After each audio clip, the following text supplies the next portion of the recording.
Hi friends, నేను మా తమ్ముడు మా అన్న గృహప్రవేశం ఉంటే కనుక పోదామని చెప్పేసి గచ్చిపోల నుంచి ఇంకా సుచిత్రాకు పోతా ఆమెన హీరో స్ప్లెండర్ బండి వేసుకొని పోతానేమో. పోతా అంటే కనుక మా వాడిని ఫ్రెండ్ ముందే చెప్తాను, జాగ్రత్త అంత పోతాను సాహసం అని చెప్పాలని చెప్పినాడు.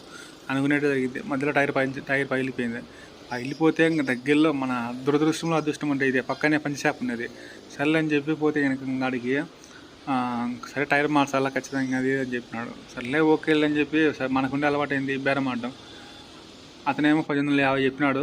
1850 చెప్తే కనుక ఇంకా మనం 500 అడిగిన 500 అడిగితే ఆయననే 500 అడిగితే కనుక రాదని చెప్పినాడు. 1600 అడిగితే కనుక రాదని చెప్పినాడు. 1700 లాస్ట్కి 1700 అడిగితే కనుక 1750కి టైరు ట్యూబ్ ఇచ్చా, నువ్వే మార్చుకోపో, కూలికి రాదు అని చెప్పినాడు. 1750 టైర్ నాకు, 100 రూపాయలు కూలి అతనికి అని చెప్పి ఫుల్ ఇంకా సీరియస్గా చాలా కోపంగా చెప్పినాడు అనమాట. అదే మన ఏరియాలో అయితే ఉన్నా ఇది నా అని చెప్పి ఏదో మాటలు చెప్పి మనము బేరం ఆడి కనీసం ఒక 50 రూపాయలన్నా తగ్గికుందే మనము ఒప్పుకోమన్నమాట, మన మనసు ఒప్పుకోదనమాట. కానీ ఈ విధంగా డిమాండ్, ఎందుకంటే నా దగ్గర పంచర్ గాడికి పోతావు నువ్వు అని చెప్పిట్టుగా మొత్తానికైతే కనుక ఇంకా టైర్ మార్పిద్దామని చెప్పి వేసినాం అనమాట. మొత్తానికైతే టైర్ అయితే మార్చేసినాడు. అటు తిరిగి ఇంకా 1850 లెక్క కట్టేసినాము.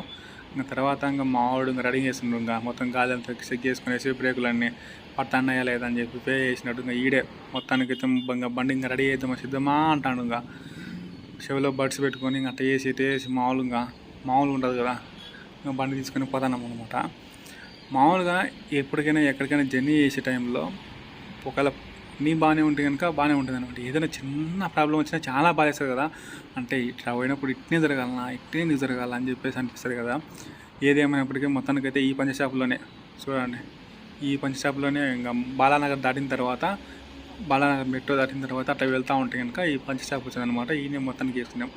మరి మీ లైఫ్లో ఎప్పుడైనా ఎట్లా జరిగిందా? ఎక్కడికన్నా పోయేటప్పుడు ఏదైనా అకేషన్కి కానీ ఏదైనా ఫంక్షన్కి కానీ వెళ్ళేటప్పుడు మధ్యలో ఎవరైనా ఇబ్బంది పడినారా? ఇబ్బంది పడితే ఒక లైక్ వేసుకునేసి నా ఛానల్ సబ్స్క్రైబ్ చేయండి. అండ్ కింద ఏ విధంగా ఇబ్బంది పడినారో కింద కామెంట్ చేయండి. అలా ఎక్కడికైనా వెళ్ళేప్పుడు అన్నీ బాగుంటాయి అనిపిస్తుంది, కానీ ఏదైనా చిన్న ప్రాబ్లం వచ్చినా కానీ అదొక రకంగా అనిపిస్తుంది కదా. మరి నేను చెప్తే నచ్చితే ఒక లైక్ వేసుకునేసి నా ఛానల్ సబ్స్క్రైబ్ చేయండి ప్లీజ్. Thanks for watching.